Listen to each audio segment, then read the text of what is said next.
मैं आपको पहले भी बताती आ रही हूँ कि ये शख्स नरेंद्र मोदी बाज नहीं आएगा। अच्छा, तो इंडिया नरेंद्र मोदी के दौर में तकरीबन आजकल इकानमी के हालात में 5 नंबर पे तगड़ा मुल्क है। इक़्तिदार का लालच इसके अंदर रच बस गया है। क्या करा जाए इसका? ये अंधा हो गया है। बताओ अभी क्या करा जाए इसका? चाइना के बाद इधर बरसगीर में इंडिया जो है वाहिद मुल्क है जो चाइना को भी टक्कर देता है यूएसए की मदद से। वाह भाई वाह, इक़्तिदार के लालच में, हवस में, और ये मीडिया से लेकर सेठों तक हर चीज को कंट्रोल करके बकायदा भारत में डिक्टेटर बना हुआ है। इन खातून को देखने के बाद तो मैं यही बोल सकता हूँ कि कोई इतना जाहिल कैसे हो सकता है यार, कैसे हो सकता है। वाह भाई वाह। तो इंडिया का तो बात ही नहीं कर, क्योंकि वो लोग अब हमें अपना दुश्मन भी नहीं मानते। इंडिया अपना दुश्मन चाइना को मानते हैं। हम पाकिस्तान वैसी बकारियों की तरह, कभी उधर शहबाज शरीफ की तरह, कभी उधर कभी उधर। ये बड़ी अच्छी बात कही आप।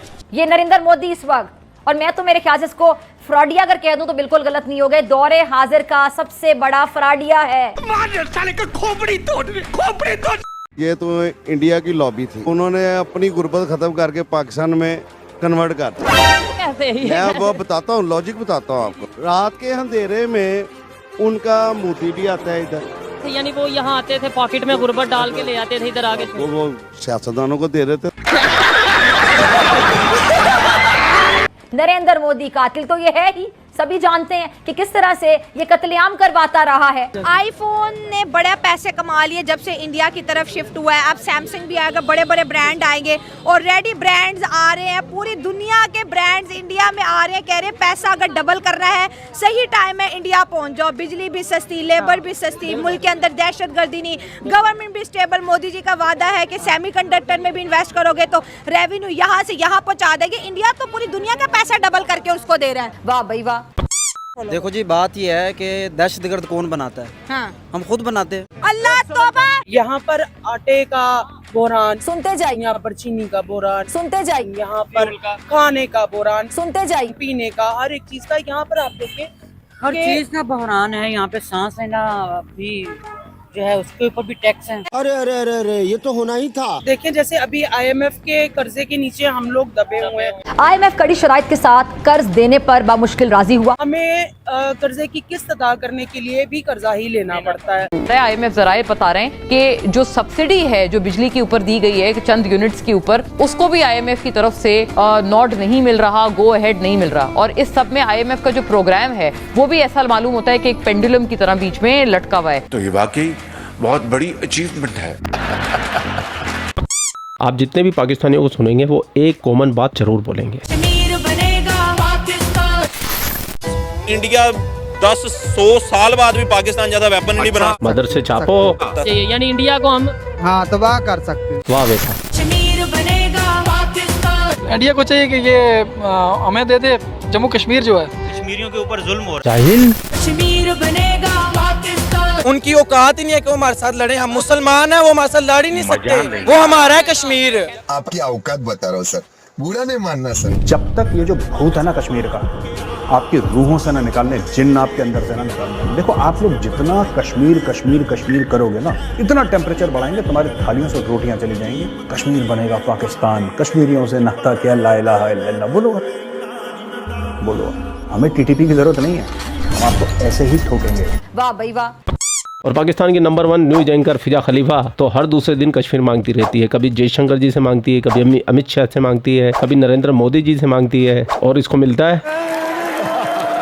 कभी ये हिंदुस्तान में हो रही सुसाइडों के ऊपर बात करने लग जाती है। भारत में खुदकुशी जैसे इंतहाई इकदाम की शरह में खतरनाक इजाफे ने जो समाजी माहिरीन है उनके लिए खतरे की घंटी बल्कि वॉर सायरन बजा दी। शायद ये बहुत से लोगों के लिए खबर हो कि जो दुनिया में सबसे ज्यादा खुदकुशी की शरह भारत में है। भारतीय टेलीविजन NDTV ने अपने सरकारी इदारे NBRC का हवाला देते हुए बताया कि 2022 में 1,71,000 अफराद ने अपनी जिंदगियों का खात्मा किया। कभी ये हिंदुस्तान में बेरोजगारी बढ़ रही है उसके ऊपर बात करने लग जाती है। और 2020 में 102 भारतीय अरबपति थे और 2022 में आपको पता है ये कितने हो गए? 166। जली ना, तेरी भी जली ना। कि भारत में 15 से 24 साल की उम्र के नौजवानों में बेरोजगारी की शरह 23.2% है। लेकिन इस बंदी को पाकिस्तान के अंदर क्या हो रहा है वो दिखाई नहीं देता है। हिपोक्रेसी की भी सीमा होती है। इनका मुल्क IMF के कर्जे के नीचे दबा हुआ है। अब इस वक्त भी मुल्क मुश्किल में, IMF के साथ साथ वर्ल्ड बैंक के कर्जे से भी दबा हुआ है, लेकिन इसको वो चीजें नहीं दिखती है। पाकिस्तान में क्या चल रहा है वो हम तुम्हें दिखाएंगे। असल में इसके कुछ रीज़न ये हैं कि उस कौम का नज़रिया क्या था, उनकी आइडियोलॉजी क्या थी।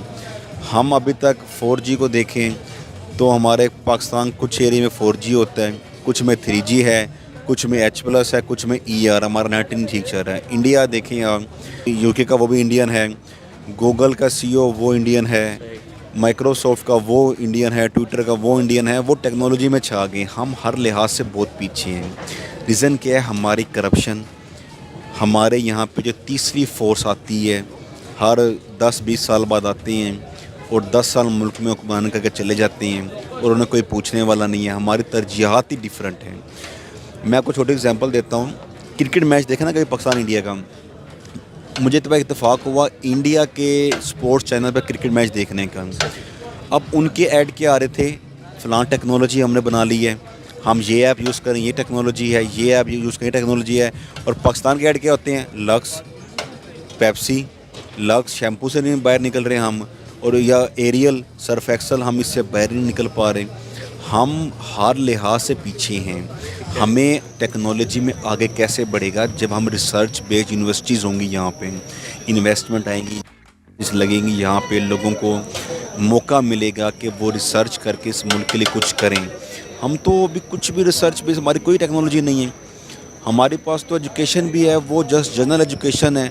हमारे पास कितने स्कूल फिल एजुकेशन है हमारे पास, तो इसलिए हमें तो बहस से हम शर्मिंदगी का इज़हार कर सकते हैं। और हमारा सिस्टम क्लैप्स कर चुके हैं, जिस वजह से हम इंडिया से हर लिहाज से पीछे हैं ना। हम इस खुश फहमी में रहे हैं ना जी कि हमारा माजी बड़ा अच्छा था, मुसलमान मुल्क बन गया, आज़ाद होगा, आगे हमारे क्या कंट्रीब्यूशन है।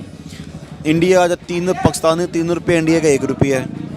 बांग्लादेश का 2.5% के बराबर हम लोग पहुँच गए हैं। हमारी नई इन्वेंशन क्या है, छोटी सी बात है। देखें, हमने सबसे ज़्यादा 75 ईयर में ना सबसे ज़्यादा हमने इन्वेस्टमेंट किस पे की है, सबसे ज़्यादा हमने इन्वेस्टमेंट की है डिफेंस पे।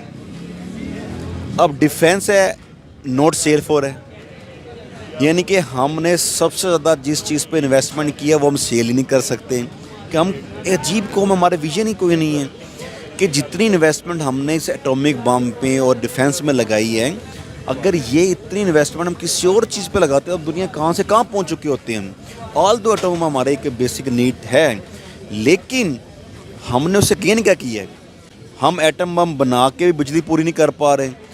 जापान, जर्मनी एटम बम खा के भी सुपर पावर बन चुकी है। कि जब तक पॉलिटिकली इंस्टेबिलिटी रहेगी कोई मुल्क तरक्की नहीं कर सकता। अब छोटी सी बात है, बाहर के लोग क्या, हम अंदर के इन्वेस्टर भी हैं, वो भी इस टाइम अपना पैसा स्टक करके बैठे हुए हैं। पता है मुल्क के क्या हालात होने लगे हैं। वहाँ की एक तो सबसे बड़ी बात है, लोगों में शऊर है। लोगों में शऊर है, वहाँ के लोग अपने मुल्क के लिए कुछ करना जानते हैं से, और बिना मुस्लिम होने से हम दुनिया में फतवात कर सकते हैं ना, तो आप सल्लल्लाहु अलैहि वसल्लम कभी 26 गज़वात ना लड़ते। You are right bro. तो पूरा वीडियो आपने देख लिया। वीडियो देखने के बाद तो मैं यही बोल सकता हूँ कि पाकिस्तान के जो 4 सूबे हैं, 4 में से 3 सूबे जल्दी नजर आएंगे। अबे साले। खैर, वीडियो आपने देख लिया। वीडियो देखने के बाद आपकी क्या राय है, कमेंट सेक्शन आपका, आप भी कमेंट कर सकते हैं और अपनी राय रख सकते हैं। आप लोग अपना ख्याल रखें। आपका भाई आपके लिए पाकिस्तान से रिलेटेड वीडियो लाता रहता है। जय हिंद, वंदे मातरम, जय श्री राम, जय श्री राम, जय श्री राम।